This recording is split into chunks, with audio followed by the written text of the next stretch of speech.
The sun over Port Harcourt hits like a hammer when Amara's world stops breathing. One twin slips silent in her arms, no cry, no rise of the chest, while traffic screams and strangers film. Heat blurs the road, a torn wrapper clings to her skin, and the market's gossip cuts deeper than hunger. Then a door slams, Chief Kelechi suit undone sprints from a black SUV, shoving through bodies and pointing to the ground. Now, here, 2 fingers, tiny compressions, breath to breath. Amara's whisper becomes a wail, a prayer becomes a demand. Not my child, not today. Somewhere a man named Obinna rehearses apologies that arrive 2 years too late. Somewhere else a truth sharpens its knife. And in this boiling minute between life and loss, a choice is made that will cost billions or save a soul. Before we dive in, drop a comment with where you're watching from and your local time. If you love deep emotional African stories with powerful lessons, subscribe and ring the bell so you never miss an episode. The afternoon sun of Port Harcourt showed no mercy.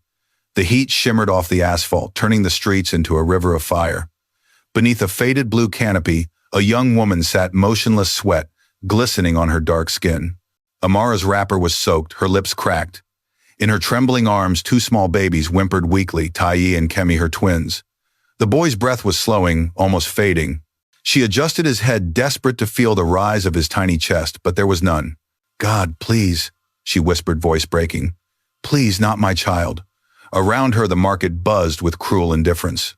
Vendors shouted prices, buses honked, people hurried by. Some stole glances at her, but quickly looked away, pretending not to hear the weak cries of the infants. One woman selling tomatoes sneered, "You see, these girls nowadays running after men and ending up on the street. Who send you to have children, eh?" Another laughed, flicking her hand.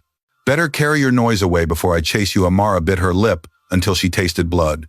She wanted to scream to explain that she had once had dreams to finish school, to become a teacher, but hunger had stolen her voice long ago. Her stomach groaned empty for 3 days. All she had was a small wooden tray with a few biscuits, none sold. She had nothing left to pawn, nothing left to hope for. The boy in her arms, Tayi, coughed once, then went still. Panic hit her like lightning. "Tayi, my son, wake up." She shook him gently, tears blurring her vision. No movement. His tiny fingers were limp. She pressed him to her chest, rocking back and forth, whispering broken prayers that scattered into the heat. People stared but didn't move. One man muttered, "She's cursed." Another turned his camera phone on, recording her tears like entertainment. Across the traffic, a black SUV idled, its air conditioning humming. Inside, Chief Kelechi tapped his steering wheel impatiently. The meeting in Abuja was slipping through his fingers. His partner from London was still on the phone, urging him to confirm a deal worth 5 billion naira. "Chief, we need your answer before sunset," the voice said. But Kelechi's attention drifted to the window. Through the tinted glass, he saw her, a frail young woman, kneeling in the sun, clutching something. 2 babies. One wasn't moving. The sight hit him in the chest like a punch. He knew that stillness. He had seen it before years ago when his baby sister stopped breathing in his grandmother's arms. He had been only 10, but he still remembered the silence that followed the scream. "Chief, are you listening?" the man on the phone pressed. Kelechi's hand trembled. "End the call." "Sir," I said, "end it, now." The assistant hesitated, shocked, but obeyed. The phone clicked off. The London deal was dead. But money meant nothing at that moment. Without another word, Kelechi pushed open the car door. Heat slammed into him. He ran past honking cars, past stunned pedestrians, his Italian shoes sliding in the dust. "Move!" he shouted. People scattered, startled to see a man in a tailored suit sprinting through the street. He dropped to his knees beside the woman. Her eyes were wide and wild. "Please," she gasped. "My baby's not breathing. Let me see him," Kelechi said, voice steady, despite the panic clawing at his chest.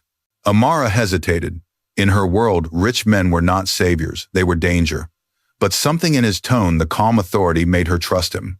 She handed the limp child over, her fingers shaking. Kelechi laid the boy on the ground, loosened the cloth around his chest, and checked his airway. "Come on, little one," he muttered. He began gentle compressions, 2 fingers pressing rhythmically on the tiny chest. Around them, the crowd fell silent. Even the wind seemed to hold its breath. 1, 2, 3, breathe. Nothing. Again, sweat rolled down his temples. He could feel his own heartbeat pounding in his ears.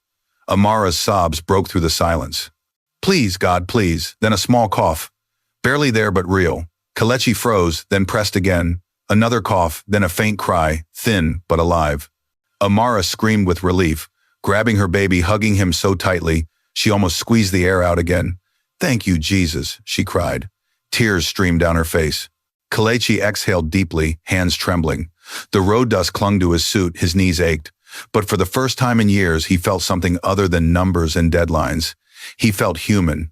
"He needs a hospital," he said firmly. "Now." "I have no money," she whispered. "I didn't ask for money. Get up." When she tried to stand, her legs buckled.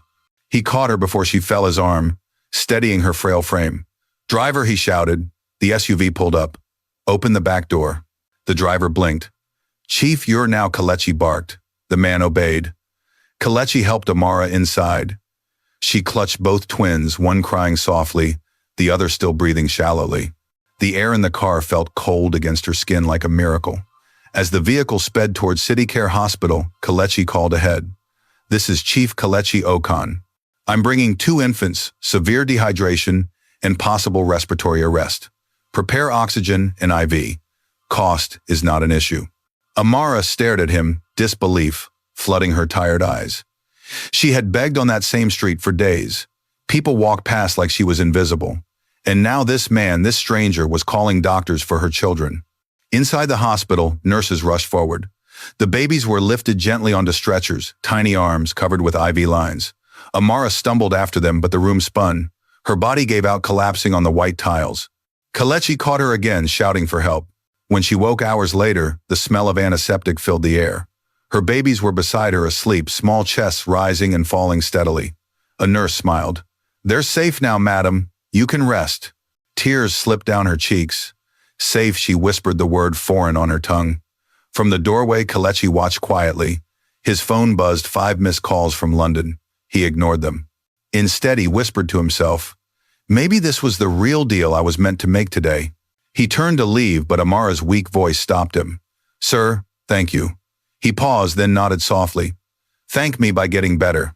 That night, as the city lights blinked over Port Harcourt, 2 worlds that were never meant to meet had collided: a billionaire, haunted by loss, and a mother crushed by poverty.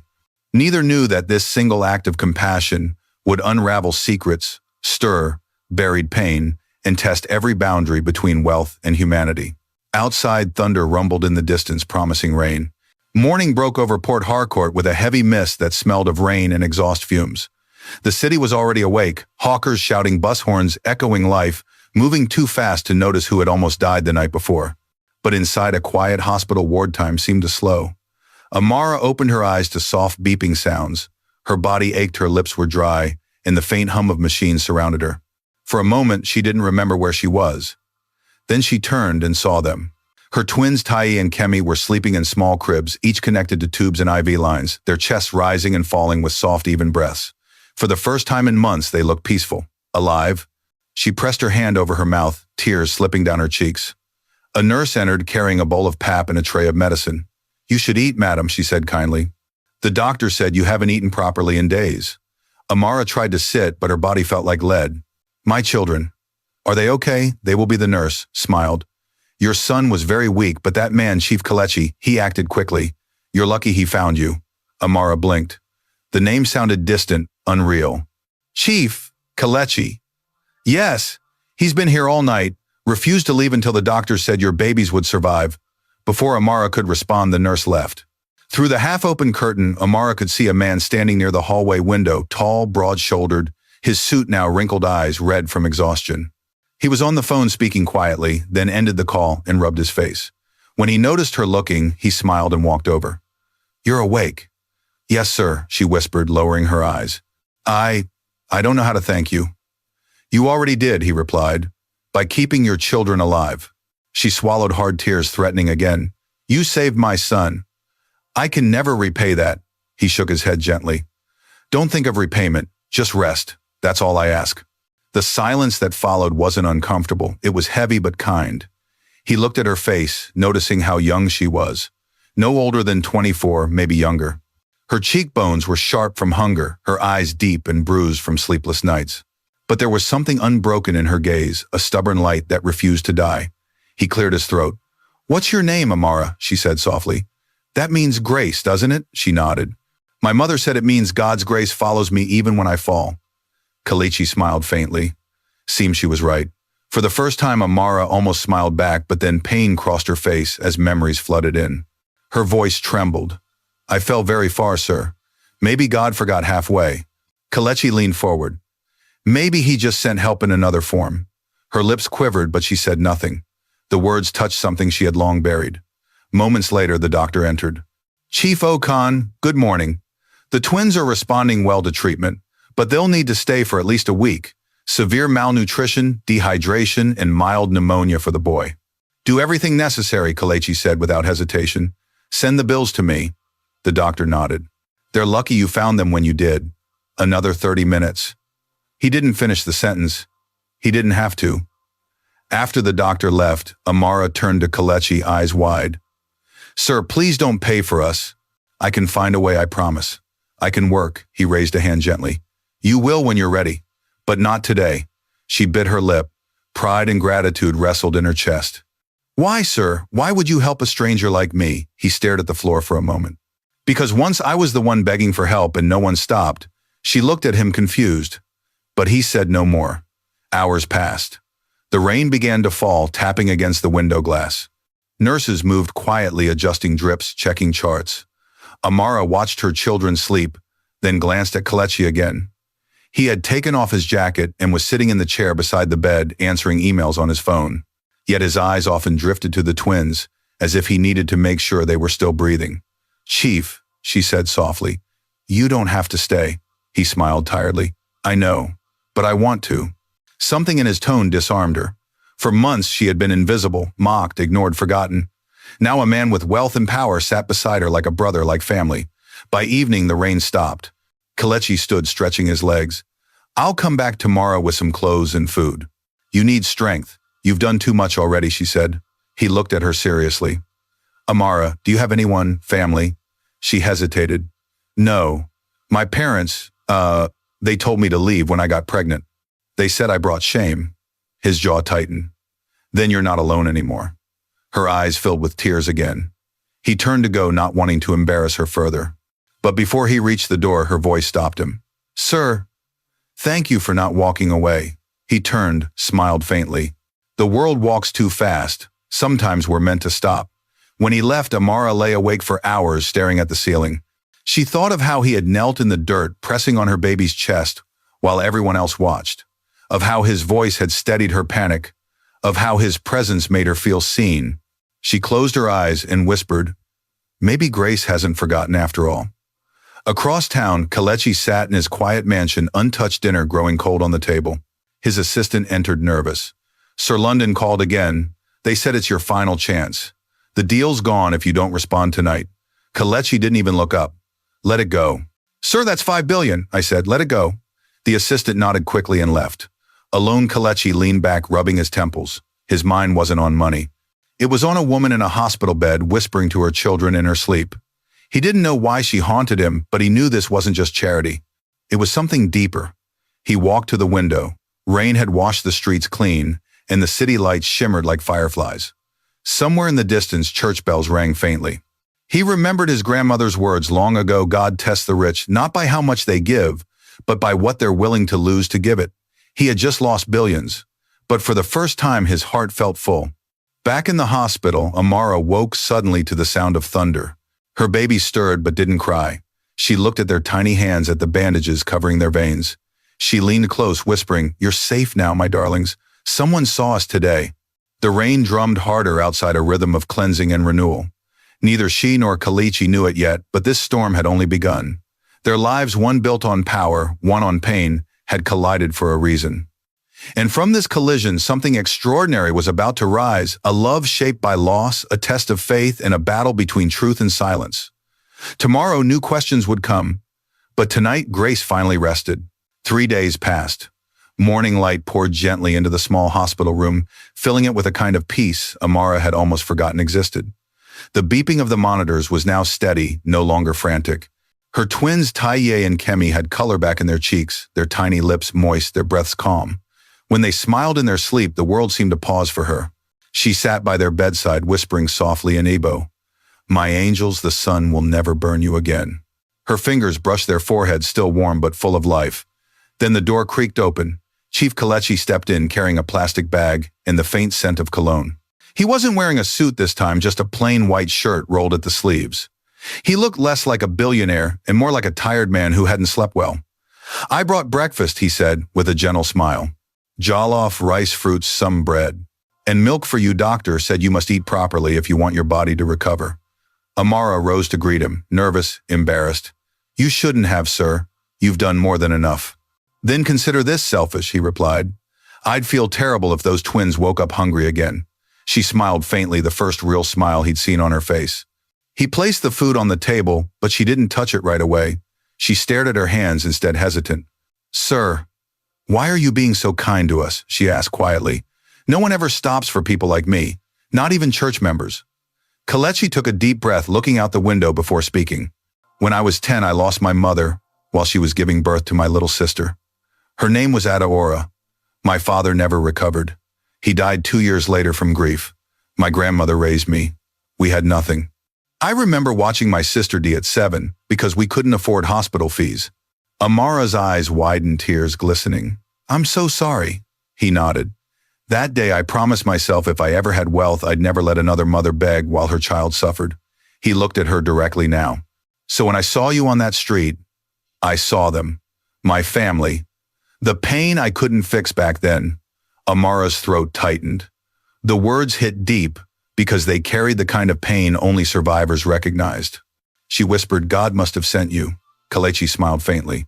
"Or maybe he sent you to remind me what truly matters." The room fell silent for a moment, heavy with the kind of understanding that needed no explanation. A knock on the door broke the stillness. A nurse entered with a clipboard. "Chief Okan, we'll continue the twins' fluids for 3 more days, but they're improving fast." "That's good news," Kelechi said, glancing at Amara. "You hear that? Your fighters are winning." The nurse smiled. "You should also rest, ma'am. You haven't left this chair in days." Amara shook her head quickly. "I can't. What if they wake up and need me?" Kelechi chuckled softly. "They'll still need you even after a nap, Amara. Rest doesn't mean you love them less." After the nurse left, he sat down opposite her. "Can I ask something?" She hesitated. "Yes, sir." "How did you end up out there with 2 babies?" Her breath caught. It was a question she had avoided for so long. But something about his calm voice made her want to tell the truth. She looked at her fingers, twisting the edge of her wrapper. "It started when I met Obinna." Kelechi frowned slightly. The name meant nothing yet. "Your husband," her lips curved in a bitter smile. "He called himself that, but he never married me. I was 20 then, working at a small shop selling phone accessories. He used to come there often. Well-dressed, polite, charming. Said he worked at a telecom company. I believed him." Her voice trembled as she continued. "At first things were good. He promised we'd get married once I finished my secretary course. Then I got pregnant. I was scared but happy. When I told him, everything changed. He said it was bad timing, that his family wouldn't approve." Kelechi's jaw tightened. "Let me guess, he disappeared." "Worse," Amara said softly. "He already had another woman, Ngozi, the mother of his 3 sons. When she found out, she came to his house the day I was supposed to move in. She shouted, called me names, said I was a curse. When I went into labor, Obinna wasn't even home. Ngozi locked me in the bedroom and told me to die quietly if I wanted attention." Kelechi's face darkened. "She left you like that?" "Yes." Her eyes glazed with tears. "I gave birth alone. No water, no help. I thought I'd die. The only reason I'm alive is because a neighbor, Mama Ebery, broke the door when she heard me screaming. She cut the umbilical cords, stopped the bleeding, saved us." Kelechi closed his eyes, trying to imagine the horror. His hands clenched into fists. When Obinna came back, she continued, he didn't believe the twins were his. Ngozi told him I cheated. She even showed fake photos. He believed her. He told me to take my bastards and leave. The word bastards made Kelechi flinch. "You begged him." "I did. But he slammed the door." Her voice cracked. "That was the last time I saw him. Since then, it's just been me and them."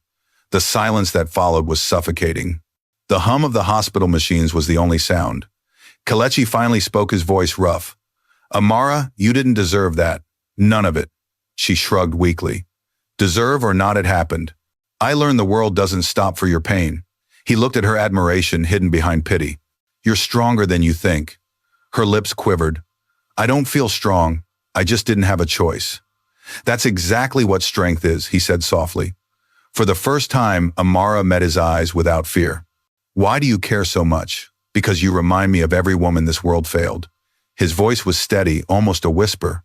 And I won't be another person who turns away. Amara stared at him, words caught in her throat. No one had ever spoken to her like that. Just then, one of the twins stirred, a soft whimper escaping her lips. Amara immediately leaned over, touching the child's cheek. Shh, Mama's here. Kelechi watched her tenderly, the way her whole world fit into those tiny hands. Something shifted inside him. Not pity. Something deeper, something he hadn't felt since his youth before loss, had hardened him. He stood up suddenly. Amara, when you're discharged, I want you and the twins to have a real home. No more streets. She looked up, confused. Sir, I'll arrange a small apartment and maybe a small business for you, a shop perhaps. You'll have control over it, not charity, just a start. Her mouth fell open. I can't accept that. I don't even know you. Kelechi smiled faintly. Then get to know me. I'm stubborn. She laughed through her tears, a sound soft and new.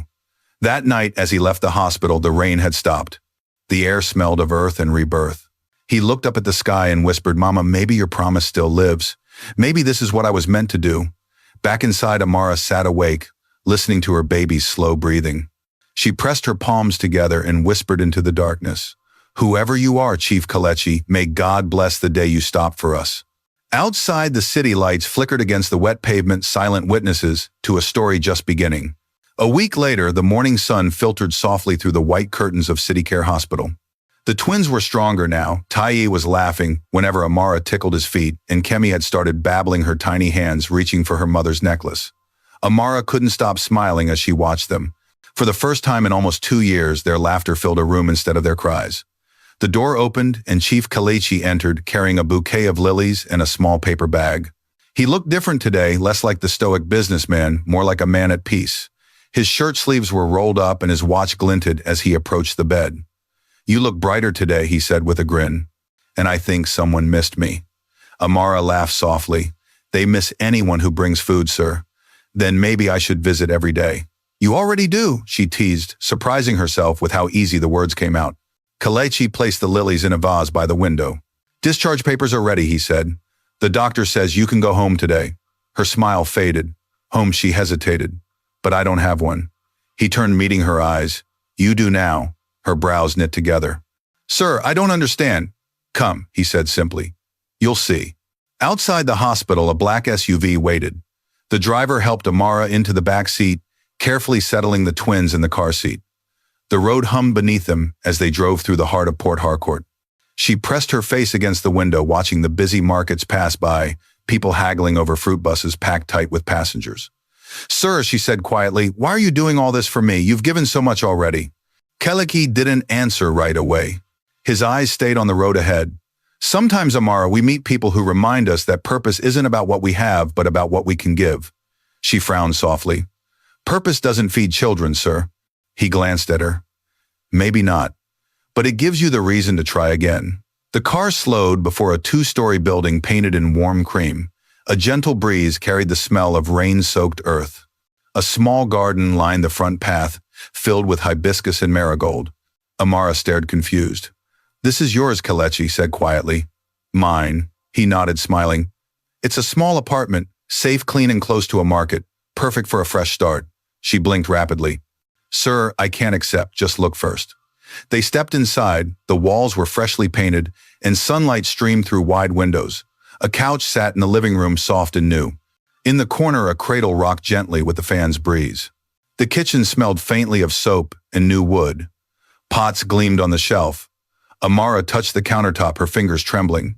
This isn't real. It's very real, he said, smiling softly. And so are you. You've earned this life. Her tears spilled freely. I don't even have words. He placed a gentle hand on her shoulder. Then don't say anything. Just promise me one thing: you'll live, not just survive. Her throat tightened. I promise. 2 days later, Amara woke to the sound of birds outside her window. The twins were still asleep beside her, their breathing soft. It felt strange waking up not to the noise of traffic or hunger, but to silence and safety. She whispered a small prayer of thanks before stepping out of bed. When she opened the door, she gasped. A young woman stood outside holding a basket of fruits and wearing a cheerful smile. Good morning, Ma. I'm Ifunanya. Chief Kelechi sent me. Amara blinked. Sent you, why to help you, the girl said.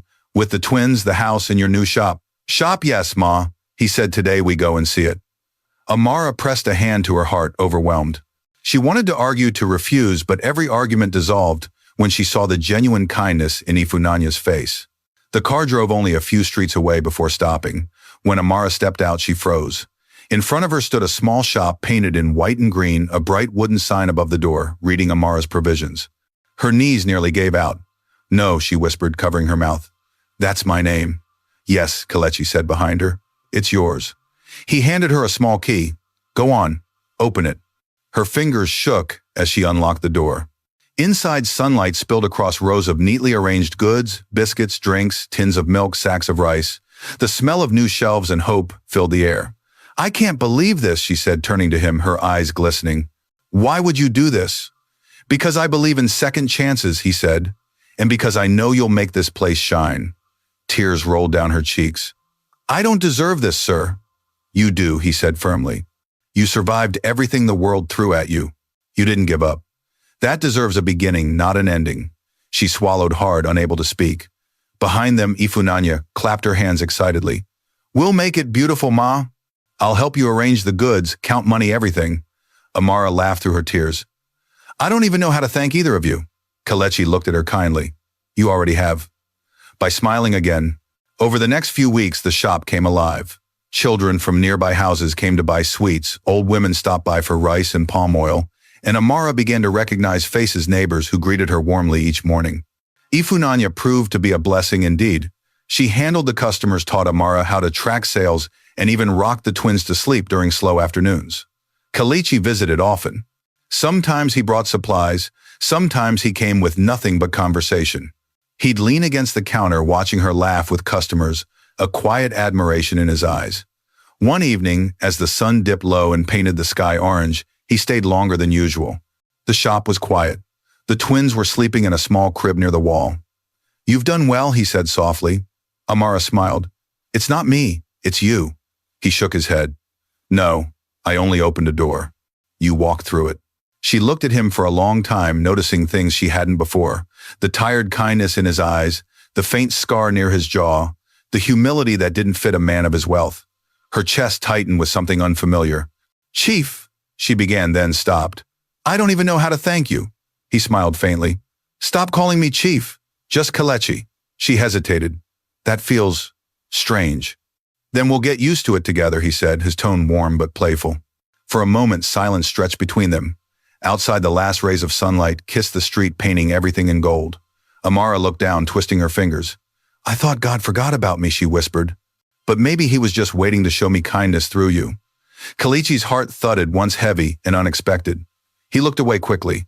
Kindness is easy when it's deserved, he murmured. That night as he drove home, her words followed him like a soft echo. Maybe he was just waiting to show me kindness through you. For the first time in years, Kelechi realized that saving someone else had somehow begun to save him too. What neither of them knew was that far away in a dimly lit bar, a man named Obinna was staring at a photo of Amara, one taken by a private investigator, and whispering to himself, I've found you. The peace she had just begun to taste was about to be tested by the very past she thought she had buried forever. The rain returned to Port Harcourt like an old restless ghost. Thunder rumbled above the rooftops, shaking the windows of the little shop that had become Amara's refuge. She was sweeping the floor when her phone buzzed a number she didn't recognize. Hello, she answered cautiously. No one spoke, only the sound of breathing. Then a voice low and heavy with guilt. Amara, it's me. Her fingers froze around the broom. The air in the room thickened. Who is this? She whispered, though she already knew. Obinna, the voice said.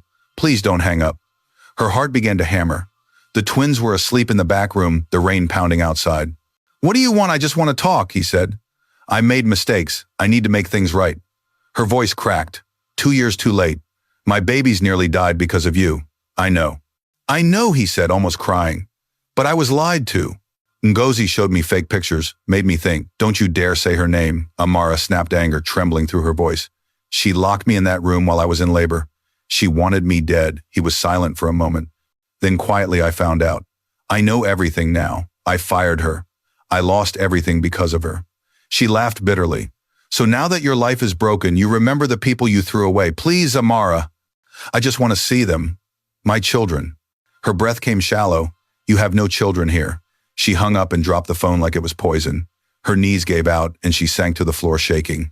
The memories she had buried clawed their way back, the darkness of the locked room, the smell of blood and dust, the silence after the twins' first cries.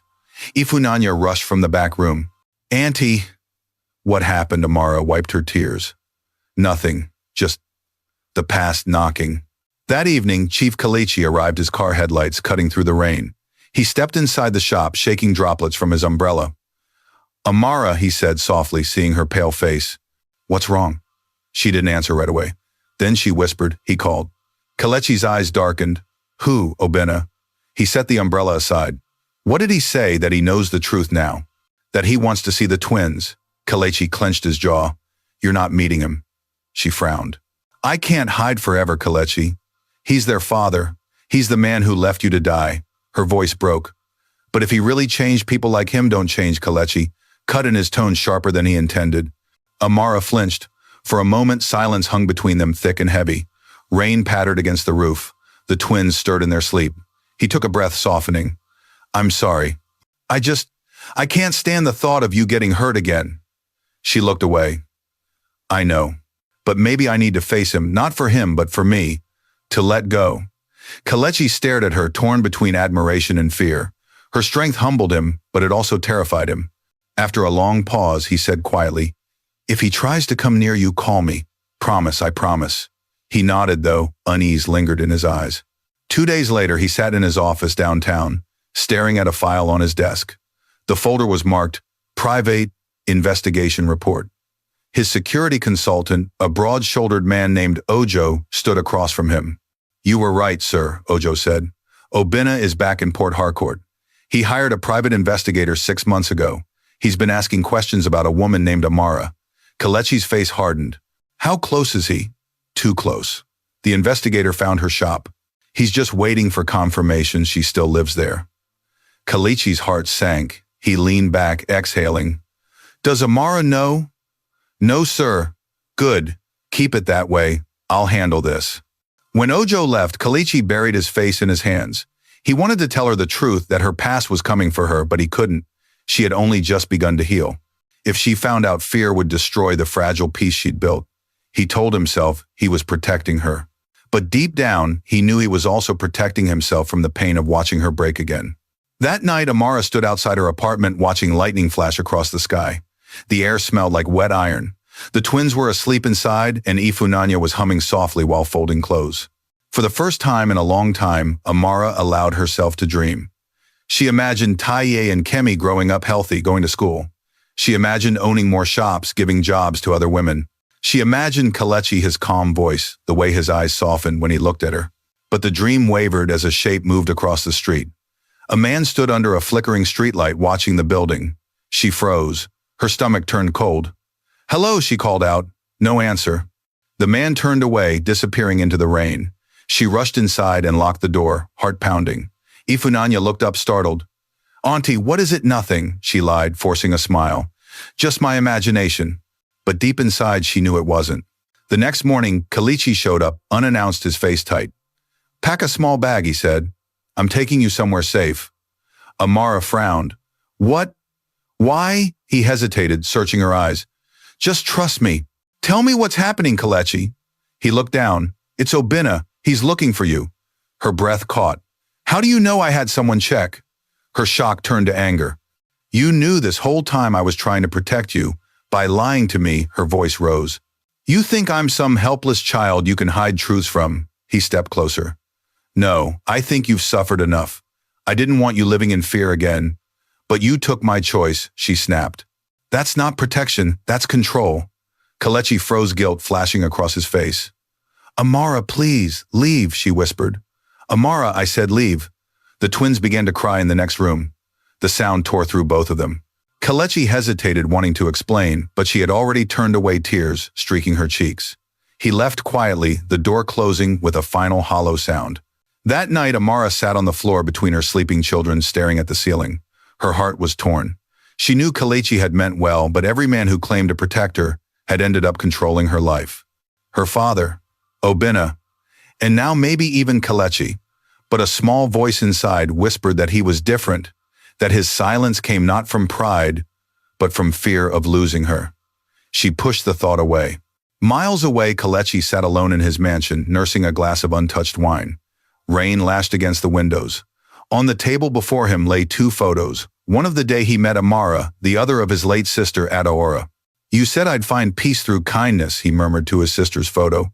"But how do I protect someone without breaking her trust?" He closed his eyes, listening to the storm. Somewhere in the distance, thunder rolled like a warning. In the shadows of the city, Obinna was still searching. His investigator had just handed him a photograph of a woman standing outside a small shop with two toddlers. His eyes narrowed.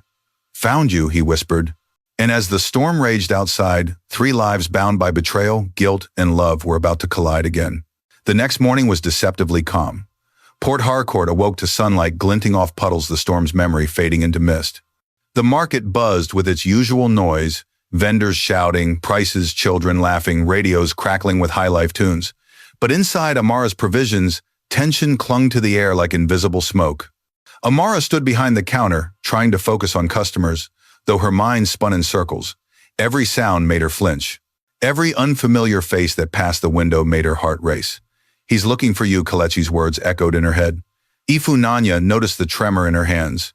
"Auntie, are you sure you're okay? You've been jumpy all morning?" "I'm fine," Amara lied, forcing a smile. "Just tired." The bell over the door chimed as a man entered. He was middle-aged, wearing a plain shirt and cap, holding a newspaper. Amara's heart skipped. But when he asked for sugar and left quietly, she exhaled in relief. "You're losing your mind," she told herself. Still, she couldn't shake the feeling that someone was watching. At midday, she sent Ifunanya to fetch supplies and decided to close the shop early. The twins were with a neighbor, and she needed time to think. As she locked the front door, she heard a voice behind her. Amara. She froze. That voice, she hadn't heard it since the night of her shame. Slowly she turned. Obinna stood there, rain-damp eyes weary but burning with something between regret and desperation. His once clean shirts were wrinkled. His face had aged, shadowed with guilt. "Don't come closer," she said sharply. He raised his hands. "Please. I didn't come to fight." "Then why are you here? I just want to see my children." Her anger flared. "Your children? You mean the ones you called bastards?" His mouth twitched. "I was wrong. I believed Ngozi's lies. She destroyed everything. My mother found out. She showed me the truth. The photos were fake. The twins are mine, Amara. I swear I didn't know." Tears burned in her eyes, but she held her ground. "You chose not to know. You locked your heart because it was easier than believing me." Obinna's voice cracked. "I can't change the past, but I can do better now," she laughed bitterly. "Do better? Where were you when I gave birth alone on a concrete floor? When I begged strangers to buy biscuits so my children wouldn't starve? I've been searching for you for months," he said softly. "Please let me make things right." Amara's jaw tightened. "Get out of my shop. I'm not leaving until you listen," he said, stepping closer.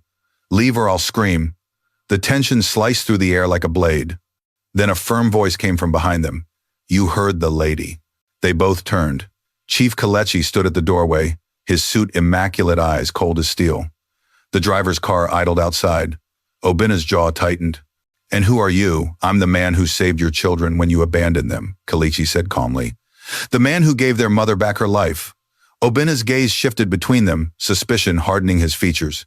"So that's it. You think you can replace me? You replaced yourself," Kelechi said evenly. "The day you chose lies over love." Obinna's nostrils flared. "She's still my wife." Amara stepped forward. "No, I was never your wife, just your convenience." His voice dropped to a growl.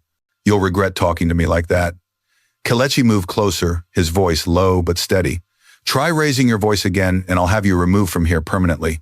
For a moment, the two men stared at each other, wealth and guilt, pride and protection, two sides of the same broken story. Then Obinna looked at Amara. "This isn't over," he hissed. "The twins are mine by law. You lost that right the moment you threw us out," she shot back. Obinna's smile was cold. "We'll see what the court says." He walked out, the bell over the door chiming softly behind him. The sound was far too gentle for the chaos he left behind. Amara stood frozen, her body trembling. Kelechi turned toward her, voice soft again. "Are you okay?" But she stepped back. "You knew, didn't you?" He froze. You knew he was looking for me, she said, her tone low and trembling. How long, Kelechi? He hesitated, guilt flickering across his face. 6 months, the air drained from the room. 6 months, she repeated, disbelief turning to betrayal. You knew he was coming and you didn't tell me. I was trying to protect you, he said quickly. You were finally happy, Amara. I couldn't destroy that peace. Her voice cracked. You think lying protects people? That's what he said too. Every man in my life claims to protect me by deciding for me. It's not the same. Yes, it is, she shouted. Tears spilled down her cheeks. You both took my choices away. My father Obinna, now you. Do you think I'm too weak to face the truth? Kelechi reached for her arm. Amara, please listen, she pulled away. Get out. Get out of my shop. Get out of my life. He froze, hurt flashing across his face. I never meant to hurt you. But you did, she said, voice breaking. And now, I don't know who to trust anymore. He stood there for a long moment, his lips pressed tight. Finally, he whispered, I'm sorry, and walked out into the rain. The sound of his footsteps faded, leaving behind only the ticking of the wall clock and Amara's quiet sobs. Ifunanya returned minutes later, dripping wet from the storm, eyes wide at the scene. Auntie, what happened? Amara wiped her tears roughly. Nothing, she said, though her voice shook. Nothing but the same story again. That night she couldn't sleep. She sat beside her children's bed watching them breathe. Her heart ached with confusion. She loved Kelechi's kindness, his gentleness, but the wound of betrayal still burned fresh. She whispered to the sleeping twins, maybe some people only walk into your life to teach you that love doesn't always mean trust. Across the city, Kelechi stood on his balcony, rain soaking his shirt. His phone buzzed on the table, 5 missed calls from London, 2 from his board members, but he ignored them. He couldn't stop replaying her words. You took my choices away. Ojo arrived quietly, holding an umbrella. Sir, about Obinna, he's filed a custody suit. Kelechi turned sharply. Already, yes. He's claiming Amara is unfit to care for the twins' homeless background, unstable income. His lawyer's pushing for full custody. Kelechi's fists clenched. He's trying to erase her pain and rewrite her as the villain. What do we do? Ojo asked. Kelechi stared into the rain. We fight. But first I need to earn back her trust. He picked up his phone, opened his contacts, hovered over Amara's number, then stopped. He couldn't call her yet, not until she was ready to listen. Instead, he called another number. Find Mama Abere, he said, the midwife who delivered those twins. Tell her I need to talk. As thunder rolled across the night sky, Kelechi made a silent vow to protect Amara and her children, even if she never forgave him. And somewhere in a dim apartment across town, Obinna stared at legal papers with a cruel smile. She took my pride, he whispered. Now I'll take her children. Outside, the rain began again, relentless, heavy, and full of warnings. 2 weeks later, Port Harcourt woke under a pale, exhausted Sunday. The storm had passed, but for Amara, the world still felt gray. She moved through the mornings mechanically, feeding the twins, unlocking the shop, greeting customers, while a dull ache followed her like a second shadow. Each time the bell above the door rang, her heart leapt, half hoping, half dreading that it might be him. But Chief Kelechi never came. Rumors spread quickly in the market. People whispered about the man who once rescued her, about the argument about the rich ex-lover who wanted his lost family back. Amara ignored them all and kept counting change, though every coin in her hand trembled. One afternoon, a knock came at her door. A young woman in a gray jacket introduced herself softly. I'm Chidinma Okoro from Legal Aid Nigeria. You've been named in a custody suit. The paper she handed over blurred in Amara's vision. Her breath shortened. Custody, yes, ma'am. Mr. Obinna Nwokedi is petitioning for full guardianship of Taiyi and Kemi. First hearing is next Monday. Amara's knees weakened. She sat on the floor, clutching the document. Across the page were words she never imagined she'd see. Unfit mother, homeless, past endangerment. The world tilted. He can't, she whispered. He left us. I'll represent you, the young lawyer said gently. We'll fight this. Amara nodded numbly. She wanted to believe her. But Obinna had money once, and influence still clung to his name. How could a woman who sold biscuits stand against that? That night, thunder rolled again, though no rain followed. The twins slept, curled together, unaware that their world hung by a thread. Amara knelt beside their bed, whispering a prayer she could barely finish. A soft knock came at the door. Her body stiffened. Who is it? It's me. Kelechi's voice low and uncertain. She hesitated, then opened the door a few inches. He stood there in a simple shirt, rain misting his hair. In his hands was a small plastic bag of food, breadfruit and a tin of milk, the same kind he'd brought the first night he saved them. "I shouldn't be here," he began, "but I heard about the lawsuit." Her face hardened. "How I still have people watching to keep you safe." "Safe," she said bitterly. "Do you even know what that word means to me anymore?" He didn't argue. He simply handed her the file he was carrying. "I found something that might help. Records from a midwife named Mama Ebery. She wrote down everything from the night you gave birth, time location calls she made to Obinna, and his response. It proves he abandoned you." Amara looked at the file but didn't reach for it. "Why are you doing this, Kelechi?" "Because he's not going to take those children," he said quietly. "Not while I'm breathing." Something inside her cracked. The anger she'd clung to began to crumble under the weight of exhaustion and fear. She stepped aside. "Come in." They sat in silence while lightning flashed outside. The twins stirred in their sleep. Kelechi finally spoke. "I should have told you the truth sooner. I thought silence would keep you safe, but it only built another wall between us." Amara's voice was small. "I was so tired of being lied to. I know." He met her eyes. "Let me fix what I broke. Let me fight for you this time." She studied him for a long moment, searching for deception, but saw only weariness and sincerity. Finally, she nodded. "Then we fight together." The courthouse the next Monday was packed. Reporters, curious neighbors, even random onlookers filled the hallway. Obinna arrived in a crisp navy suit flanked by a lawyer whose briefcase gleamed like armor. He smiled at her across the aisle, a smile polished for sympathy. Amara looked away. Her lawyer, Chidinma, whispered, "Don't be afraid. Truth has its own voice." But when the proceedings began, fear nearly swallowed her.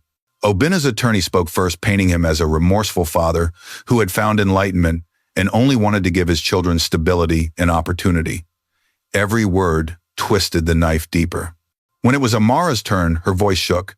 "He left me in labor," she said, "locked in a room to die. These children survived because a stranger stopped on the road, not because of him." The opposing lawyer pounced. "Do you have evidence of these claims?" Her silence stretched until the courtroom doors opened. An elderly woman entered leaning on a stick. "I do," she said. Gasps rippled through the gallery. Mama Ebere shuffled forward holding a worn notebook. "I'm the midwife who broke that door.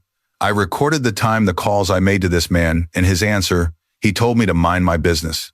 She handed the notebook to the judge. The courtroom held its breath as the pages were read. Every word was a nail ceiling. Obinna's lies shut. When the judge looked up, his face was grave. "Mr. Nwokedi, is this true?" Obinna stammered, sweat glistening. "I was misled." By a woman locking a mother in labor, the judge cut him off sharply. Silence. The gavel struck. "Custody awarded to the mother. Full rights.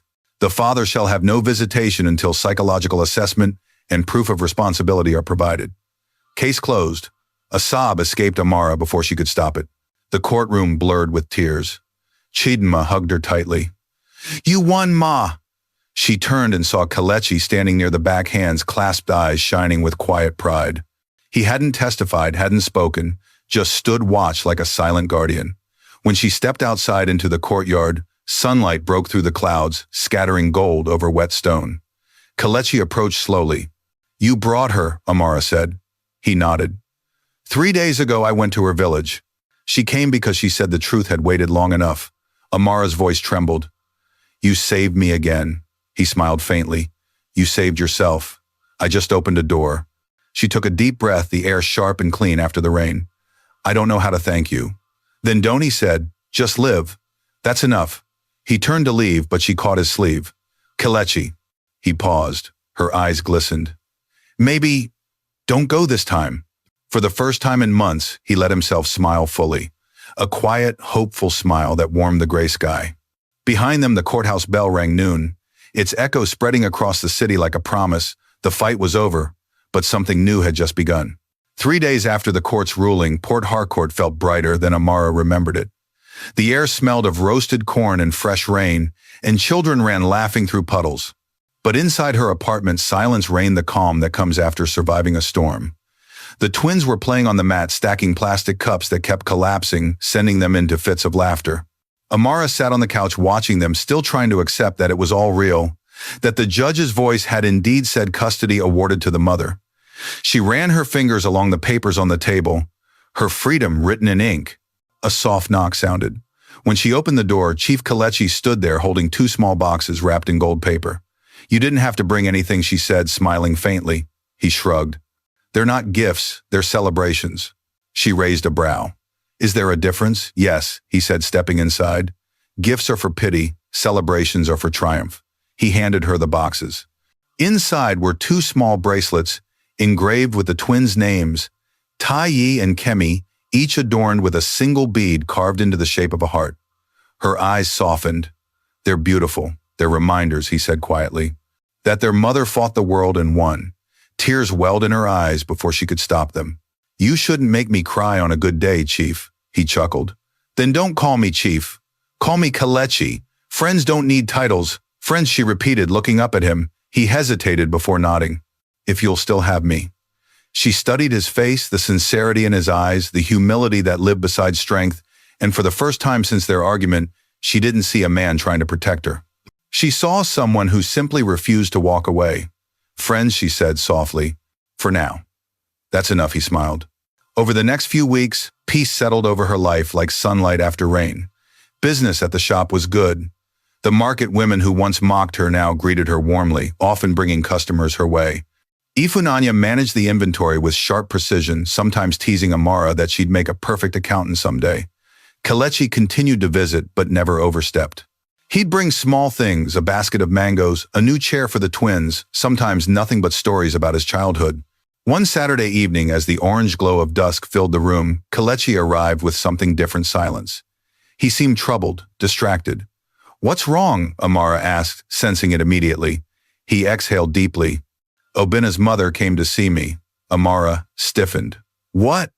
"Why she wanted to apologize and to beg you to let him see the twins one day." Amara's face turned pale. "No, never.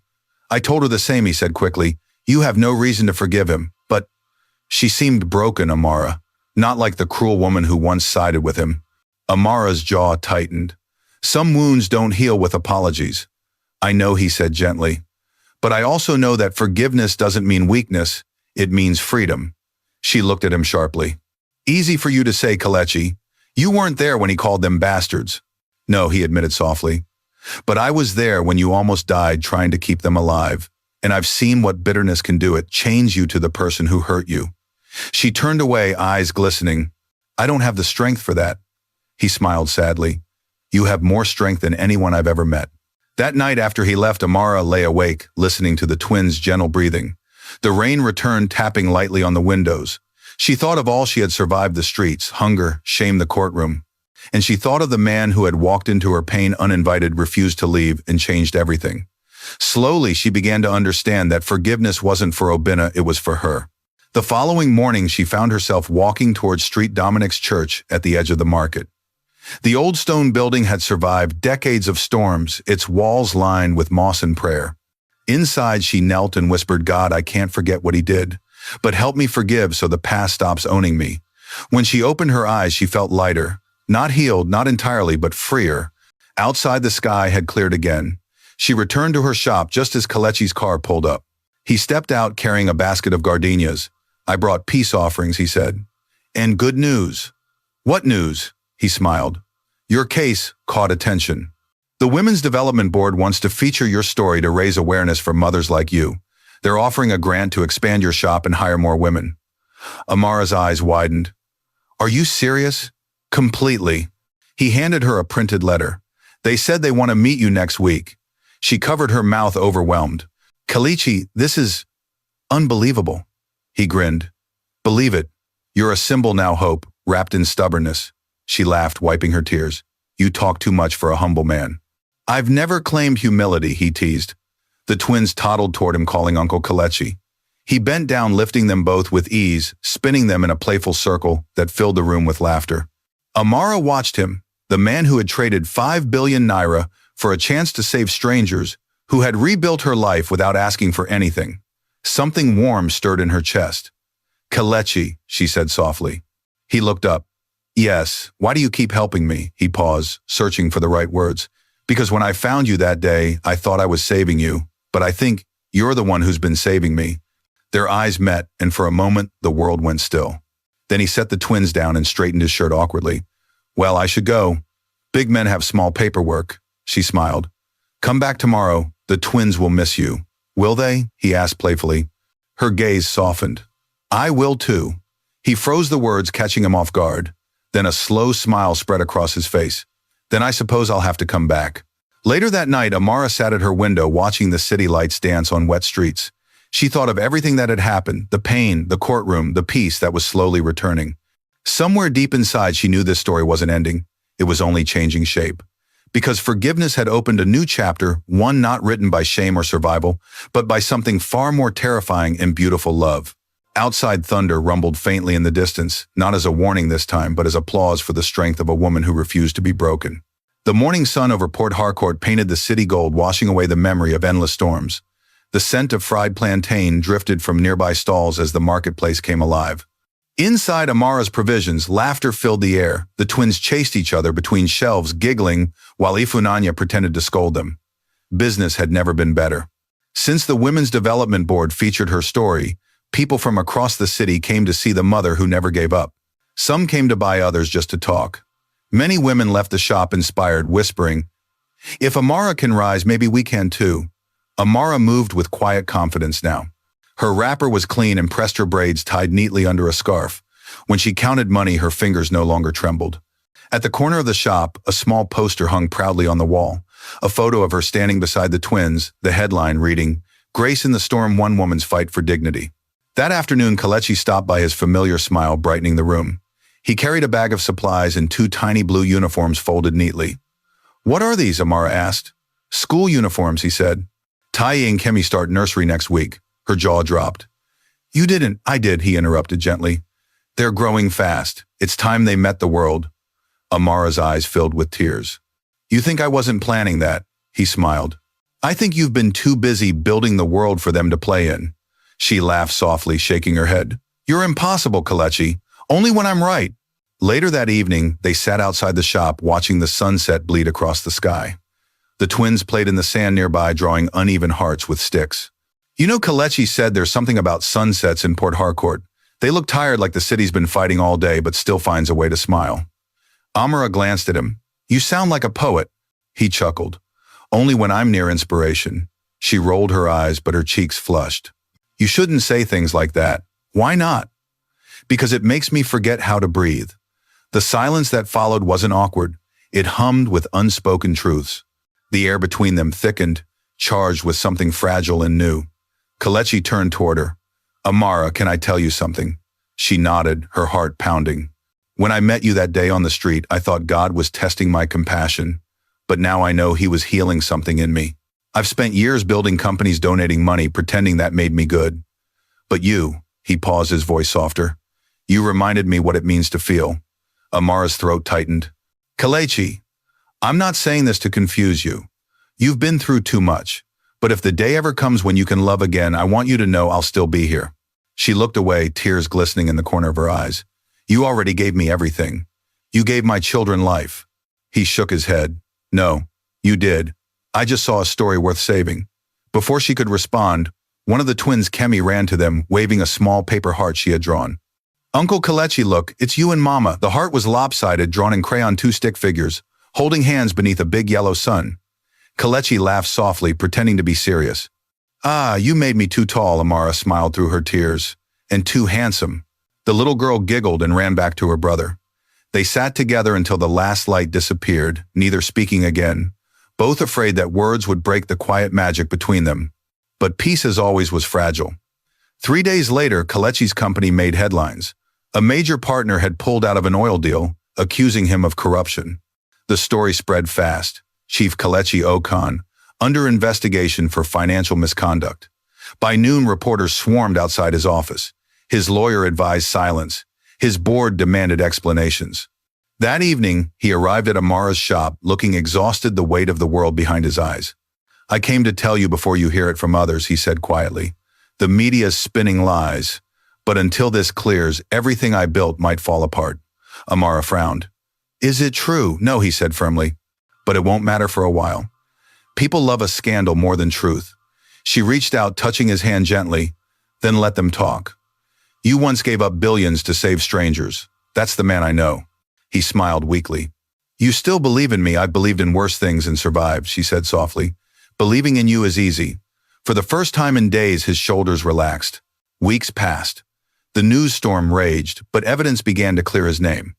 Kelechi refused to hide spending his time visiting schools, his foundation supported. Amara noticed how the stress had carved lines around his eyes, yet his kindness never wavered. One evening he arrived at her apartment with a single red rose and a nervous smile. "What's this?" she asked, laughing. "An experiment," he said, "to see if happiness can fit in one gesture." She rolled her eyes, and he handed her the rose. "Experiment successful." She laughed, holding it close. "You're ridiculous." He took a step closer. "Maybe, but for the first time I'm not lonely." Her voice softened. "Neither am I." He studied her face, the light in her eyes, the strength she carried like armor. Slowly he reached out, brushing a tear that had escaped down her cheek. "Amara," he whispered, "can I ask something reckless?" She swallowed hard. "You can try." He smiled. "If tomorrow everything I have disappears, the money, the title, the name, would you still want me near?" She looked at him, really looked, and saw the man who had knelt in the dirt for her child, who had stood in court silently praying for her. Victory, who had believed in her when she couldn't believe in herself. "Yes," she said simply, "because I fell in love with the man who stopped for me, not the one the world applauds." For a moment the world went perfectly still. Then Kelechi pulled her gently into his arms, resting his forehead against hers. Outside, the wind carried the scent of hibiscus through the open window. In that small apartment, once a place of survival, love bloomed quietly. Not dramatic or loud, but patient, steady, and sure. Later, as the twins slept, and the city hummed softly beyond the glass, Amara whispered to herself, "Maybe this is what grace looks like, not the absence of pain, but the courage to love again after it." And somewhere deep inside, she knew she was no longer just surviving the storm, she had become its calm. The weeks that followed unfolded like a dream Amara never dared to imagine. The city that once mocked her name now greeted her with respect. Her shop, Amara's Provisions, had grown into 3 branches across Port Harcourt, each run by women she'd helped lift from the streets, widows, single mothers, girls who had once begged at the same corner where she used to sit under a torn canopy. Every morning she walked through the market with her twins, now bright, confident children in their blue uniforms, and the air seemed to hum differently. Vendors waved, customers smiled. Even the sky, she thought, felt kinder. But the greatest change wasn't outside, it was in her. Gone was the timid girl who whispered apologies to survive. In her place stood a woman who had walked through fire and found purpose in the ashes. And by her side, steady, patient, unshakable, was Chief Kelechi Okan. He was no longer just the billionaire who had stopped on the road that day. He was the man who stayed. On a warm Saturday evening, the smell of jollof rice filled the house. The twins ran between the kitchen and the living room, chasing each other with plastic spoons. Ifunanya had come over to help, humming softly to a high-life tune playing from the radio. Kelechi entered carrying a bouquet of white lilies. He smiled when he saw Amara by the stove, her wrapper tied snugly around her waist, her hair shimmering under the soft light. "I didn't know angels cooked," he teased. She turned, feigning surprise. "And I didn't know billionaires knew flowers that weren't roses," he laughed. "Only because roses reminded me of London. Lilies remind me of here, simple, strong, and still beautiful when they're bruised." Her cheeks warmed. "You always talk like a man writing a love letter to life." "Maybe I'm writing one to you," he said quietly. She froze for a heartbeat, the spoon slipping from her hand. Before she could respond, Kemi called out, "Mama."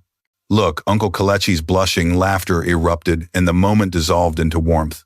Later that night, after the twins had fallen asleep, Kelechi stepped onto the balcony overlooking the city lights. Amara joined him, her shawl wrapped tight against the cool breeze. "You've changed," he said softly.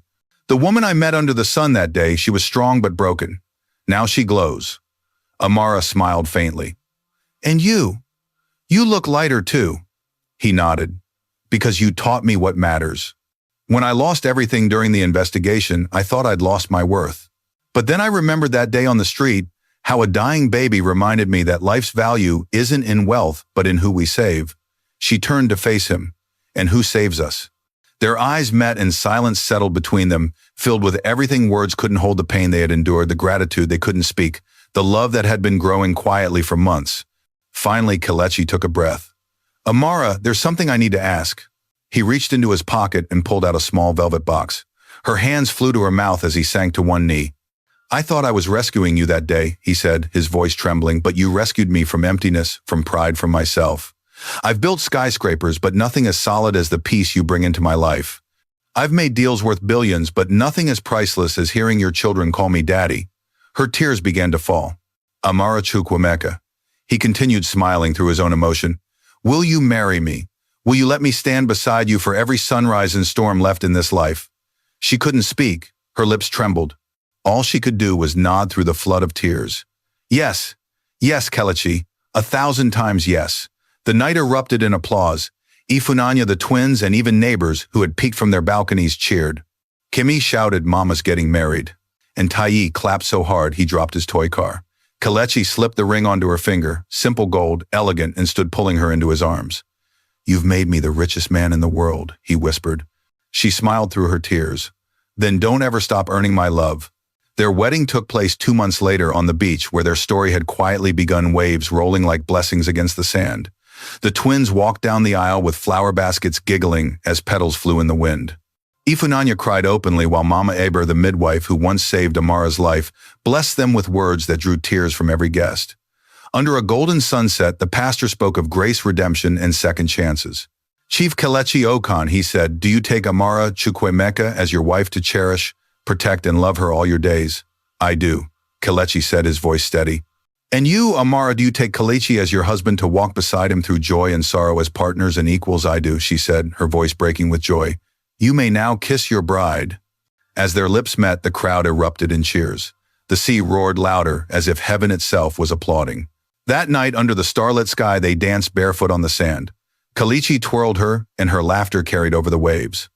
Mama Taiyi said sleepily, tugging her dress, "Are we happy now?" She bent down, kissing his forehead.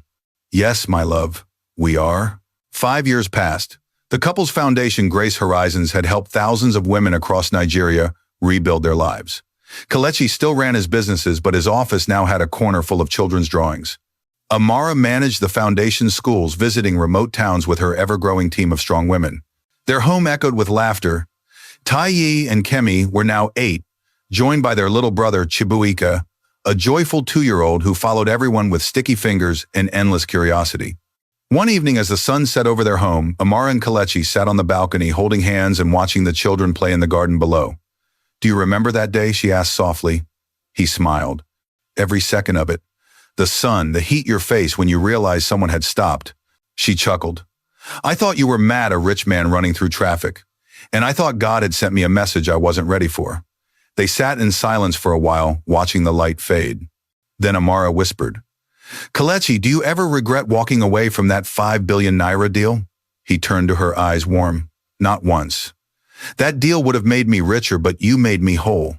She smiled, leaning her head on his shoulder. "And you made me believe again, not in men, but in miracles." He kissed her hair. Then we're even. Below them, the children laughed, pure, unburdened, a sound that carried across the dusk like music. For a long time, they sat there in peaceful silence, the kind that only comes when two lives finally find their rhythm. The storms were over. The past had been forgiven. And what remained was love steady as the ocean, bright as dawn, and eternal as grace itself. Sometimes the greatest miracles aren't the ones that fall from heaven, but the ones born from human compassion. Kelechi's wealth could have bought anything except peace until he gave it away to save a stranger. And Amara, once broken by betrayal, discovered that strength is not about never falling but rising again with grace. In a world that worships power, their story reminds us that true richness lies in empathy, in stopping when everyone else walks by, in choosing kindness over convenience, love over pride, because the smallest act of mercy can ripple into eternity. If this story touched your heart, tell us what lesson you take from it in the comments below. Don't forget to subscribe and share it with someone who needs a reminder that kindness still changes lives.